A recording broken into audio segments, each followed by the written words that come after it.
I'm just a fake silhouette, avoiding every threat. I wanna stay like a silhouette, but I can't do that. No, I can't do that.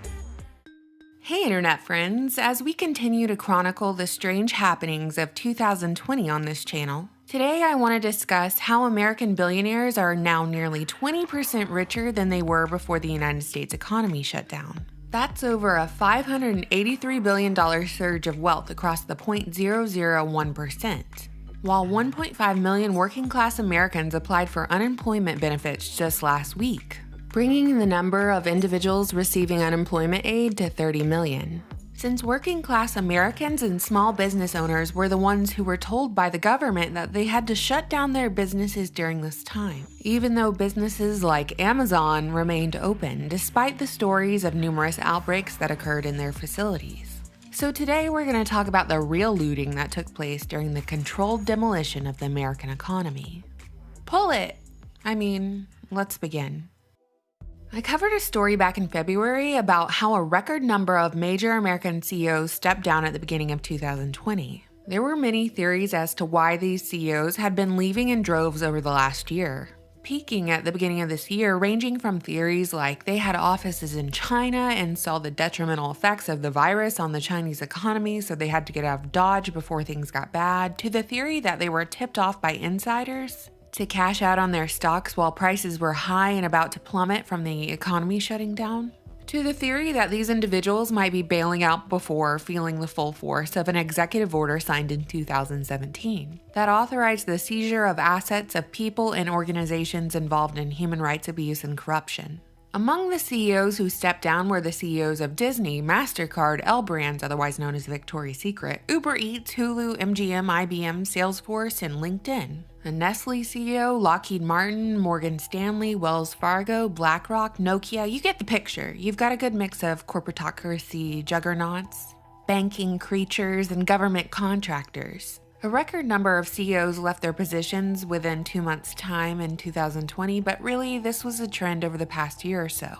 In 2019, over 1,300 high-level CEOs had left their positions, even during record stock market highs, and apparently the last time such an influx of corporate resignations occurred, the year was 2002. But what's most interesting about these CEOs who stepped down at the beginning of 2020 was that their company stocks peaked in early February and tanked in March. So if these corporate executives did have knowledge that the economy was going to take a major hit, then by resigning in January and February, this allowed these corporate CEOs to cash out on their company stocks that they would otherwise be forced to keep while employed at the company. Before the stock market crash on February 20th, 2020, members of Congress engaged in an insider trading scandal using knowledge that was given to them at a closed Senate meeting. And they sold off their stocks right before the stock market crash. And ultimately, there was an investigation, but it was just one big show and nothing came of it. It appears members of Congress can trade using insider information with impunity. Unlike an executive in the private sector who buys or sells stock in their own company, members of Congress do not have to file a Form 4 with the SEC. So by law, they don't have to disclose their activity. 94% of Congress are now multimillionaires, and the average salary of a U.S. Senator is $174,000. Rules for thee, but not for me is the motto of our government, regardless of partisanship. Laws that apply to the common people, but not the privileged few. And I don't know about you, but that doesn't exactly spell out representative democracy to me. Unless I guess it's a representative democracy of corruption. Moving right along, it was also at the beginning of the year that the richest people in the world were making big moves. Jeff Bezos unloaded $4.1 billion worth of Amazon shares in February. And Bill Gates stepped down from the Microsoft board of directors in March to pursue his own personal brand of philanthropy. On March 21, 2020, it was reported that Elon Musk and Jeff Bezos had asked for government funding to the tune of $5 billion in grants or loans to keep commercial space company employees on the job and launch facilities open.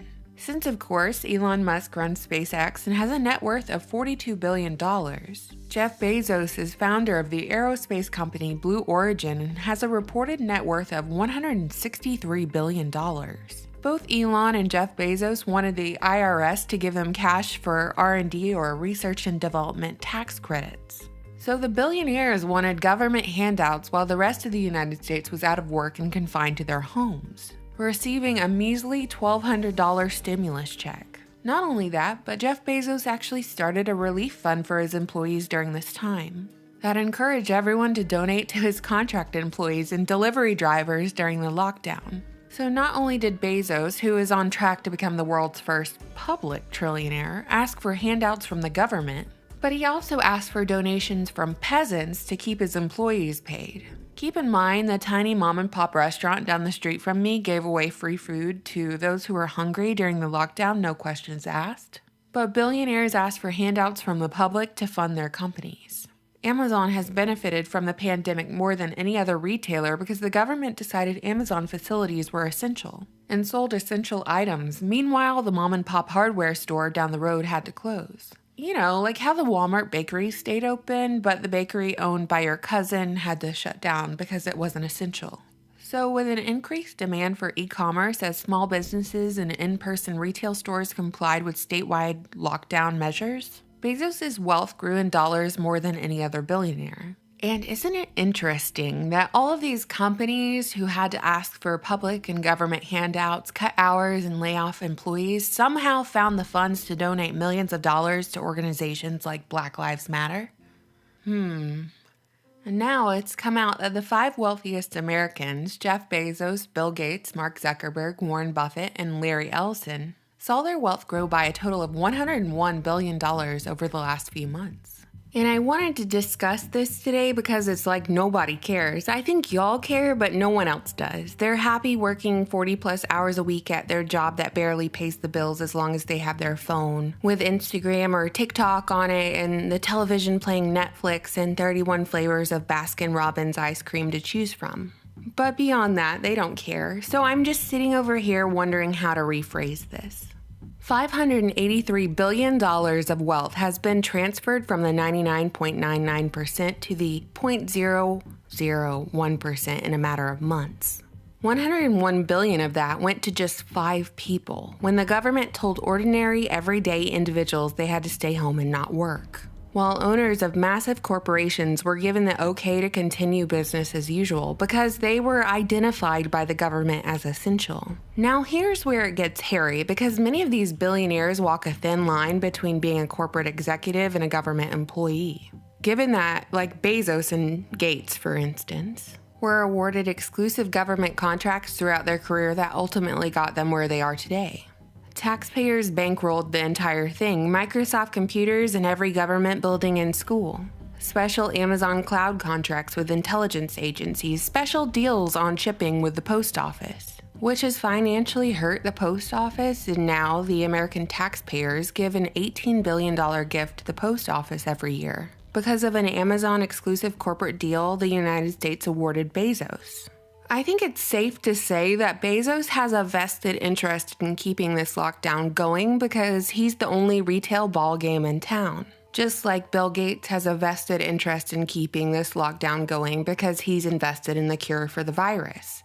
And those are just 2 billionaires that I'm mentioning. We're not even covering billionaires in the arenas of medicine, healthcare, technology, who most certainly have a vested interest in keeping countries locked down. At least that's what's going through my mind as I'm watching the media push corona numbers to the forefront as coverage of racism and riots die down. Because it's really looking like corona is coming back in full force after states have slowly opened back up. Just today, the governor of Texas has rolled back the reopening of the state, ordering bars to close and putting a restriction on outdoor gatherings once again, as the number of virus cases hit a daily record of 40,000 new cases. Now, what does it mean if states slow their openings? What does it mean if states lock down again? For one, it means even more wealth from the 99.99% gets transferred to the 0.001% based on the pattern that emerged in March. So my point here is that while it may be an election year, and you might engage in heated debates with your Democratic or Republican counterparts, or even engage in arguments over white lives matter versus black lives matter versus all lives matter, Asian lives matter, blue lives matter, none of it actually matters.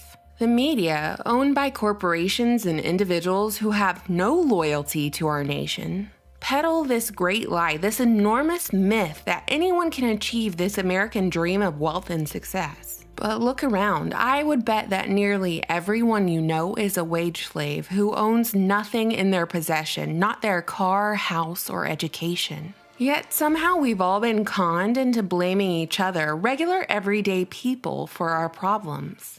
No, it's white people's fault. No, it's the Democrats' fault. No, it's the alt-right's fault. No, it's illegal immigrants' fault. When really, it's everybody's fault. We've got to have some accountability here. It's everyone's fault who doesn't realize we're knee-deep in a game of Monopoly as this lockdown continues. The bank cannot run out of money, but you can. Your get-out-of-jail ticket is a vaccine, and nobody wins until everyone else loses. So who is really looting the American public? Are we in a race war or are we in a class war? And as social distancing prevails and individuals are isolated, separate from others, and driven to platforms like Facebook and Twitter to interact with others, how long will it be until we are all totally polarized? Totally separate from one another, divided and distracted by whatever story the media decides to peddle that day. What do you think, internet friends? You know, I always look forward to your comments. Thank you so much for watching, subscribing, and supporting my channel on Patreon. Bye! I'm just a fake silhouette.